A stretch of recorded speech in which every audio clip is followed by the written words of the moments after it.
Hi everyone, it's Janet and welcome to my channel. Today I'm going to show you how to make a really stunning 5x7 ShadowBox easel card. It may sound a little complicated, but it isn't hard at all. Let's get started.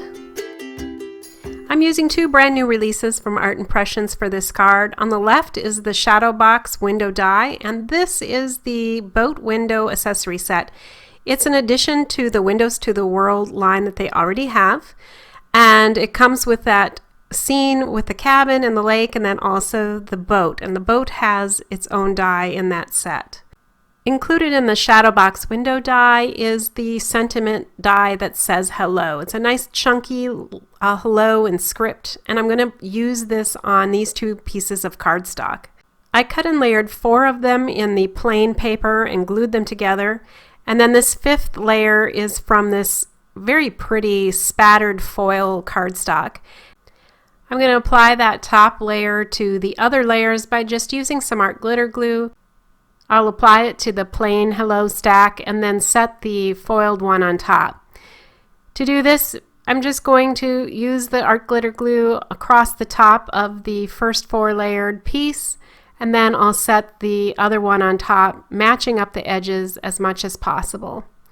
And this is a good way to get a very chunky chipboard look without having the chipboard. And it's pretty easy to do.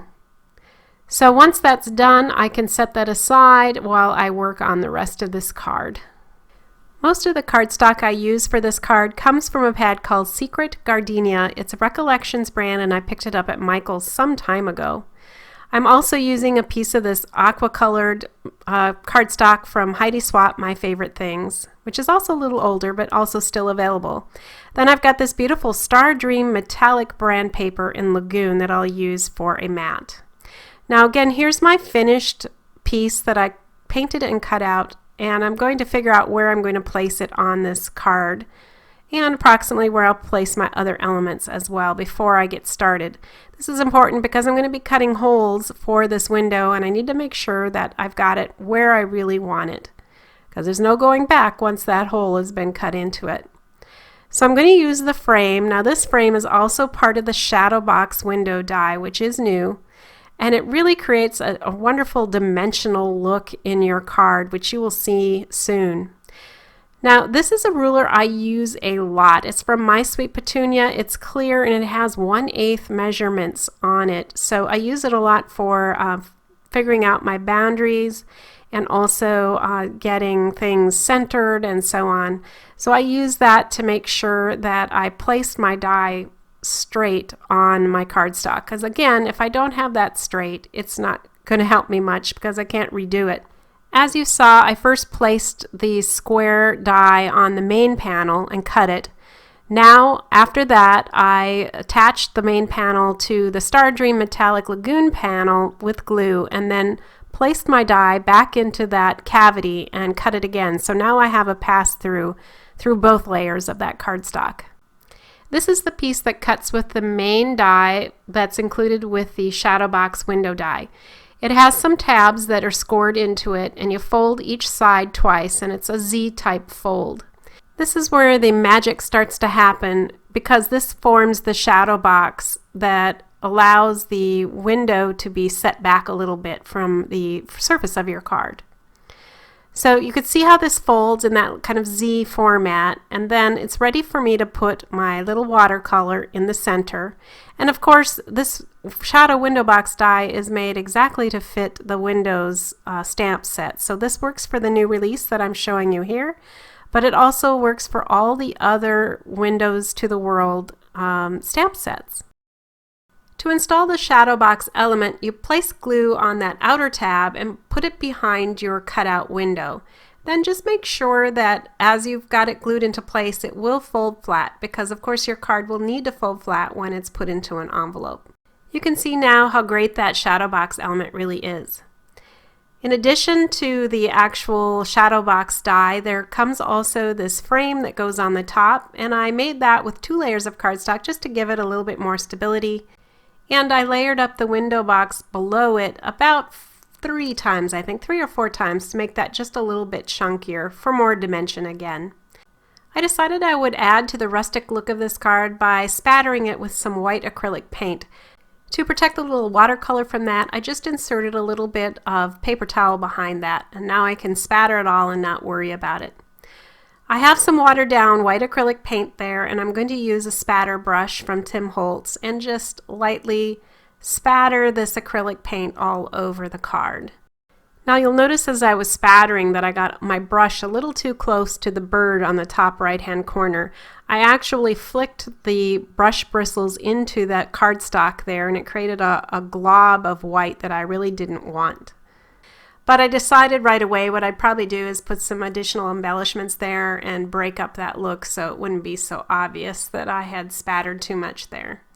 So I kept moving on. I wasn't going to worry about that or let it stop me. Those little accidents you just have to deal with, right?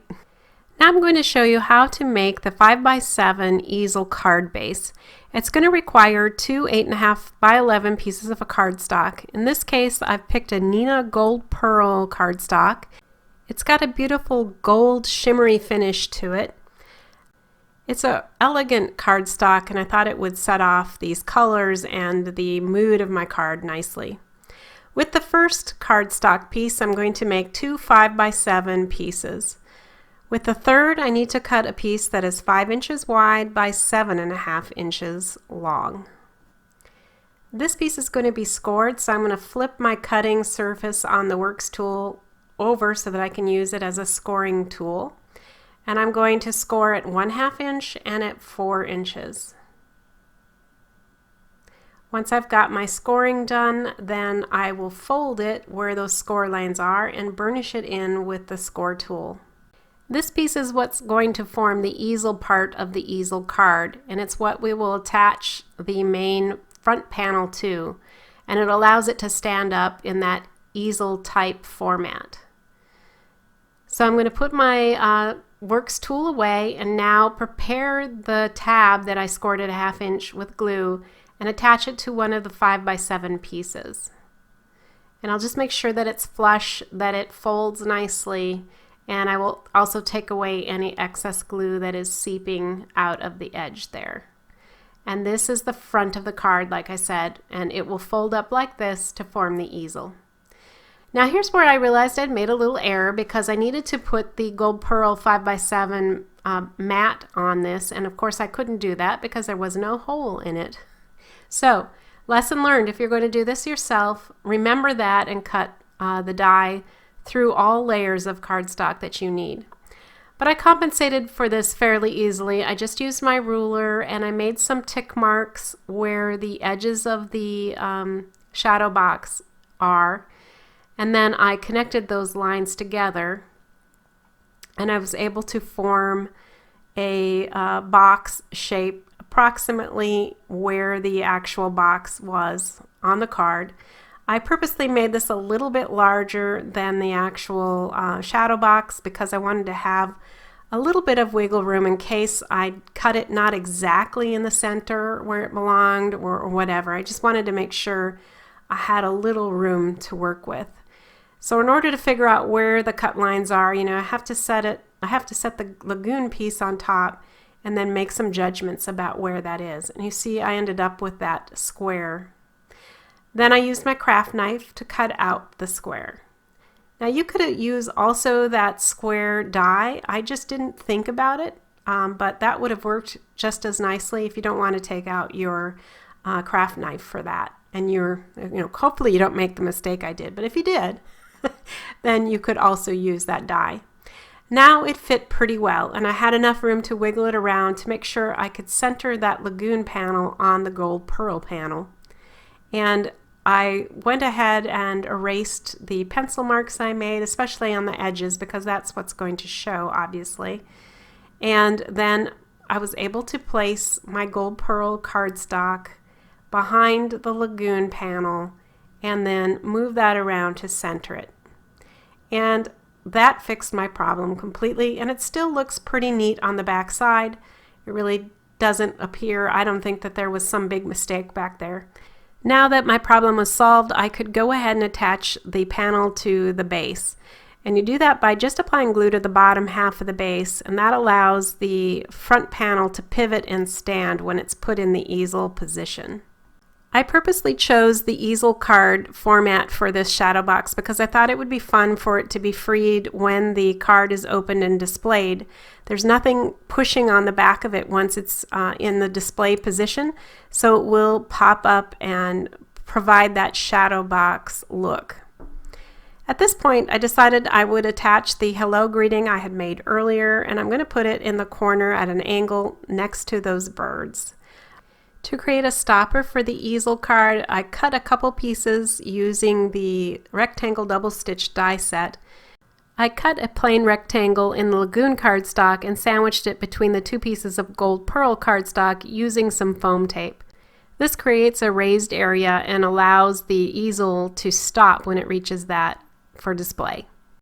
To finish this off, I added some enamel dots and pearls, and I've also taken the canoe or the boat and attached it with some foam tape on top of the frame just to give it a little bit more dimension.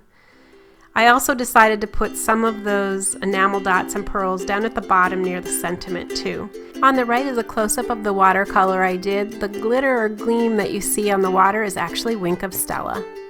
Thank you for joining me here today. I hope you enjoyed seeing the process of making this easel card with the new releases from Art Impressions. If you liked the video, please give me a thumbs up, comment, and don't forget to subscribe if you haven't already. Also, I've put a few other videos here you might like if you enjoyed this one. Thanks, and I'll be back soon with another video.